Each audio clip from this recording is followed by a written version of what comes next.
சுச்சக்கர வரதாச்சாரியம் சுத்த சத்வ குருத்தமம் ஸ்ரீநிதி ராகவம் வந்தே ஹியபார கருணாகரம் கவிதாஜித கல்லோலி கன்யகா காந்தவக்ஷசே கருணாதி குணாட்யாய கமலா நிதயே நமஹா.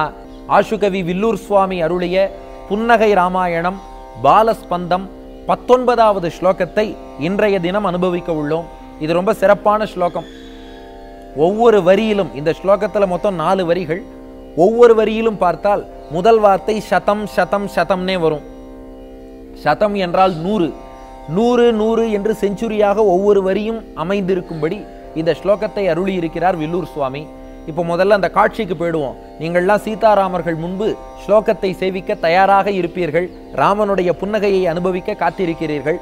முதல்ல உங்கள் மனத்திரையில் இந்த காட்சியை நினைத்து பாருங்கள். விஸ்வாமித்திரர் யாகம் செய்த இடமான சித்தாசிரமத்திலேருந்து புறப்பட்டு ஜனக மகாராஜாவோட இருப்பிடமான மிதிலையை நோக்கி பல மாட்டு வண்டிகளிலே முனிவர்கள் பயணிக்கிறார்கள். ஒரு 100கணக்கான வண்டிகள் வரிசையாக செல்கின்றன. அந்த 100கணக்கான வண்டிகளிலும் முனிவர்கள் பயணிக்கிறார்கள். அதுல நடுநாயகமாக ஒரு மாட்டு வண்டி, அதிலே விஸ்வாமித்திரர் அமர்ந்திருக்கிறார். கூட பார்த்தா ராம லக்ஷ்மணர்களும் எழுந்தருளி இருக்கிறார்கள். இவா எல்லாரும் பேசிக்கொண்டே பயணிக்கிறாளாம். எவ்வளவு அழகான பயணமாக அது அமைந்திருக்கும். அந்த பயணத்தை அப்படியே உங்கள் உள்ளத்திரையில் வைத்துக் கொள்ளுங்கள். சங்கரா தொலைக்காட்சி திரையில் அவர்கள் காட்டக்கூடிய ஸ்லோகத்தையும் சேவித்துக் கொள்ளுங்கள். இப்போ அப்படியே ராமன் முன்னாடி ஸ்லோகத்தை விண்ணப்பிப்போமா? சத சகட சமுத்தைஹி ஆகுலை சப்தஜாலைஹி சத பத முகஜாபிஹி சத்கதாபிர் முனீனாம் சததல முக யத்தே மந்தமாசீத் ஸ்மிதம் தத் சத முகம் இக மோதம் பஷ்யதாம் சம்விதத்தே. அதாவது சத சகட சமுத்தைஹி, சகடம்னா மாட்டு வண்டி, சத சகட சமுத்தைஹி 100கணக்கான மாட்டு வண்டிகள் வரிசையாக பயணித்து கொண்டே செல்கின்றன. அப்படி அந்த மாட்டு வண்டிகள்லாம் பயணிக்கும் போது பார்த்தா ஆகுலைஹி சப்தஜாலைஹி, அந்த மாட்டு வண்டிகள் பயணிப்பதாலே ஒரு பக்கம் எல்லாருக்கும் அந்த பயணத்திலே ஆனந்தம், இன்னொரு புறம் அந்த மாட்டு வண்டி சக்கரங்கள் அவை ஓடக்கூடிய அந்த ஓசை ஒலி அது இனிமையாக கேட்டுக்கொண்டிருக்கிறது. இன்னொரு புறம் சத பத முகஜாபிஹி, அவர்கள் 100கணக்கான பாதைகள்ல செல்றாளாம். ஏன்னா சித்தாசிரமத்திலேருந்து மிதிலைக்கு செல்ல வேண்டும் என்றால் காடு மலை மேடு நதி எல்லாம் கடந்து போகணும். அப்போ 100கணக்கான வழிகளிலே அவர்கள் செல்கிறார்கள். செல்லும் போதெல்லாம் சத்கதாபிஹி முனினாம், அந்த முனிவர்கள் எல்லாம் நிறைய சத்கதைகள், நல்ல சச்சரித்திரங்கள் அதை சொல்லிக்கொண்டே செல்கிறார்களாம். ராமா, அந்த முனிவர்கள் சொன்ன அந்த நல்வார்த்தைகள், இனிய உபதேசங்கள் அதையெல்லாம் காதார கேட்டுக்கொண்டே, அவ சொன்ன கதைகளை கேட்டுக்கொண்டே நீ பயணித்தாயே ராமா. அப்போ முகம் எப்படி தெரியுமா மலர்ந்திருந்தது? இப்போ வில்லூர் சுவாமி ஒரு உதாரணம் கொடுக்கிறார். சததல முகன்னர். சததலம்னா 100 இதழ்கள்னு அர்த்தம். தளம் என்று இதழை சொல்வார்கள், பூவோட இதழ். சததல முகனா 100 இதழ் கொண்ட தாமரை எப்படி இருக்கும்? எவ்வளவு அழகா இருக்கும். அந்த 100 இதழ் கொண்ட தாமரையை விட அழகாக மலர்ந்து புன்னகை பூக்கக்கூடிய முகம் நிறைந்த ராமபிரானே, எத்தே மந்தமாசீத் ஸ்மிதம் தத்து, 100 இதழ் கொண்ட தாமரை ஒரே நேரத்தில் மலர்ந்தது போல உன் முகத்திலே அப்போது ஒரு புன்னகை எழுந்ததே ராமா. அந்த புன்னகை சத முகம் இகமோதம் பஷ்யதாம் சம்விதத்தே. அந்த புன்னகையானது இப்ப என்ன பண்றதுன்னா, இப்ப யாரெல்லாம் வடுவூர்ல உன்னை வந்து சேவிக்கிறோமோ எங்களுக்கு 100 மடங்கு ஆனந்தத்தை பெருகச் செய்கிறது. அப்ப நீ ஒரு முறை புன்னகை செய்கிறாய், ஆனா நாங்க அந்த புன்னகையை அனுபவிச்சோம்னா எங்களுக்கு ஆனந்தம் இன்டு 100ன்னு போட்டுக்கோங்க, 100 மடங்காக இந்த ஆனந்தம் என்பது பெருகுகிறது. அப்படி உன் புன்னகை ஆனந்தம் தருகிறது. அப்போ பாருங்க, இந்த ஸ்லோகத்துல ஒவ்வொரு வரியிலும் பார்த்தால் 100 100 100 100 என்பதே வந்து கொண்டிருக்கும். முதல் வரியில 100கணக்கான அந்த சகடங்கள் பயணிக்கும் போது ஏற்பட்ட அந்த ஒலி, அதற்கு மத்தியில் 100கணக்கான பாதைகளிலே பயணிக்க முனிவர்கள் சொன்ன அந்த கதைகளினுடைய அந்த இனிய கருத்துகள், அதுக்கு மத்தியில ராமா உன்னுடைய முகம் மலர்கிறதுனா 100 இதழ் கொண்ட தாமரையை போல நீ புன்னகை செய்கிறாய். அந்த புன்னகையை நாங்க வடுவூர்ல வந்து சேவிச்சா 100 மடங்கு எங்களுடைய மகிழ்ச்சி அதிகமாகிறது என்று இந்த ஸ்லோகத்தில் தெரிவிக்கிறார் வில்லூர் சுவாமி. அப்ப அந்த 3 விஷயங்கள் இந்த ஸ்லோகத்துல என்னென்னு பார்த்துருவோம்.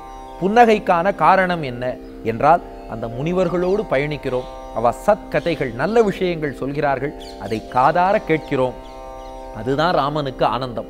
அப்போ அடியார்களோடு கூடியிருந்த அந்த மகிழ்ச்சி, கூடியிருந்து குளிரும் ஆனந்தம், அதனாலே ராமன் புன்னகை செய்தான்.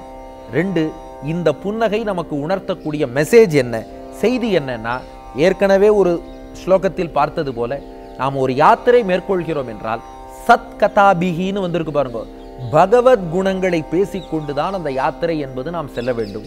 வெறுமனை ஏதோ ஊர்வம்பு பேசுறதோ அல்லது ஒருவரை ஒருவர் பழித்து பேசுவதோ, அங்க இதுவாச்சு இங்க அதுவாச்சுன்னு பிறரை குற்றம் சொல்வதோ, இதையெல்லாம் தவிர்த்து விட்டு சத் கதாபிகி முனினா, நாம் ஒரு கோவிலுக்கு போறோம்னா அதன் ஸ்தல புராணம் என்ன, அந்த பெருமாளை ஆழ்வார்கள் எப்படி பாடி இருக்கிறார்கள், இது போன்ற விஷயங்களை பேசிக்கொண்டு நாம் பயணம் மேற்கொண்டால் அந்த பயணமும் வெற்றியடையும், களைப்பும் தெரியாது, போற இடத்துல பகவானையும் நன்னா அனுபவிக்கலாம். அப்ப அந்த அனுபவம் என்பது நமக்கு நன்கு கிடைக்க வேண்டும் என்றால் நாம் எப்போதுமே யாத்திரைகள்ல, இது ஸ்பிரிச்சுவல் யாத்திரை தான் இல்லை, சாதாரணமா ஒரு ஊர்லேருந்து இன்னொரு ஊருக்கு போனாலும் அந்த பயண பொழுதை நாம நல்ல பொழுதாக கழிக்கலாமே. ஏன்னா அந்த நேரத்துல ஒரு நல்ல புத்தகம் படிக்கலாம். நம்ம ட்ரெயின்ல போறோம்னா, ஏன்னா பஸ்ஸில் புத்தகம் படிச்சா கண்ணுக்கு கெடுதல், ட்ரெயின்ல போறோம் அல்லது ஃப்ளைட்ல போறோம்னா ஜெர்க் இல்லைன்னா அங்கே புக்கு படிக்கலாம், அல்லது நல்ல விஷயங்களை அடியார்களோடு பகிர்ந்து கொள்ளலாம், கேட்கலாம், அல்லது நம்ம சங்கரா டிவி, கவசம் கனெக்ட் மாதிரி யூடியூப்ல உள்ள ஒரு நல்ல விஷயங்கள் அதை நம்ம காதால கேட்கலாம். அப்போ நம்முடைய பயணம் என்பது பகவத் குணங்களோடு கூடியதாக இருக்க வேண்டும். இது சொல்லக்கூடிய செய்தி. மூன்றாவது, இந்த ஸ்லோகத்தை சொல்லி ராமனை வழிபட்டால் என்ன பலன்னா, ஸ்லோகத்திலேயே இருக்க, உங்கள் மகிழ்ச்சி 100 மடங்கா பெருகும். இப்ப எவ்வளவு ஆனந்தத்தோடு இருக்கிறீர்களோ இன்டூ 100 போட்டுக்கோங்க, அப்படி ஒரு ஆனந்தம் கிடைக்குமா. ஸ்லோகத்தை சேவிச்சுடுவோமா?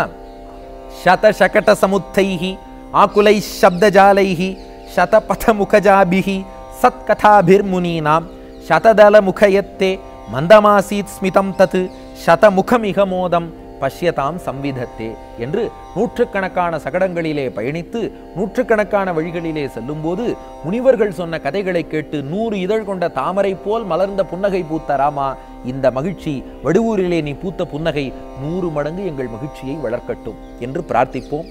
இனி மிதிலைக்குள் நுழைவதற்கு முன்னாடி மிதிலையின் எல்லையிலே அகல்யா சாப விமோச்சனம் என்ற முக்கியமான ஒரு சம்பவம் நடைபெறுகிறது. அந்த அகல்யா சாப விமோச்சனத்துக்கான தொடக்க புள்ளியை அடுத்த ஸ்லோகத்திலே காண்போம். நன்றி, வணக்கம். நீங்கள் தினந்தோறும் புன்னகை ராமாயணம் சங்கரா தொலைக்காட்சியிலே பார்த்து உங்கள் வீட்டில் எழுந்தருளி இருக்கும் சீதாராமர்கள் முன்பு அந்த ஸ்லோகத்தையும் சொல்லி ராமனின் புன்னகையை நீங்கள் ரசிக்கிறீர்கள். உங்கள் வீட்டு ராமன் புன்னகையை நீங்கள் மட்டும் ரசித்தால் போதுமா? நாம எல்லாருமே ரசிப்போம், கூடியிருந்து குளிர்வோம். அதற்கு ஒரு வாய்ப்பு சங்கரா தொலைக்காட்சி ஏற்படுத்தி உள்ளது.